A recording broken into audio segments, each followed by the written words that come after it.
જૂનાગઢના કેશોદના મેસવાણ ગામે યુવતી સાથે દુષ્કર્મની ઘટના સામે આવી છે।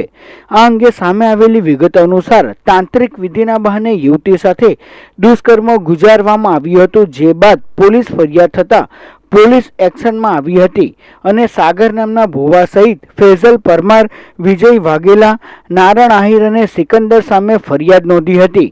આ અંગે સામે આવેલી વિગત અનુસાર પૈસા મળશે તેવી લાલચ આપી યુવતી પર દુષ્કર્મ ગુજારવામાં આવ્યું હતું, જે બાદ સાગર, ભુવા સહિત 5 લોકો સામે ફરિયાદ નોંધાવવામાં આવી હતી। એટ્રોસિટી, ધાકધમકી સહિતની ફરિયાદ દાખલ કરવામાં આવી હતી।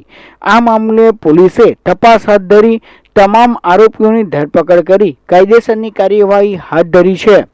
મુખ્ય આરોપી ભીખુભાઈ ઉર્ફે સાગર ધીરુભાઈ બચુભાઈ બગથરિયા છે, વાણંદ છે જાતે, તેમજ ફેજલ ઉર્ફે નવાબ યુનિશભાઈ પરમાર તથા વિજયભાઈ બાબુભાઈ વાઘેલા તથા નારાયણભાઈ સામંતભાઈ બોટખત્રિયા તેમજ સિકંદરભાઈ અલીભાઈ દેખૈયા, આ લોકોને આ કામે